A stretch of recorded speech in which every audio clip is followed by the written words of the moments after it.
Assalamualaikum warahmatullahi wabarakatuh.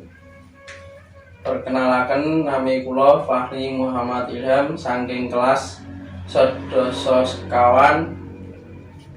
Kula ajeng maosaken geburitan ingkang gadhah irah-irahan uripe menungsa. Iki ana crita kados uripe manungsa ingkang rekoso.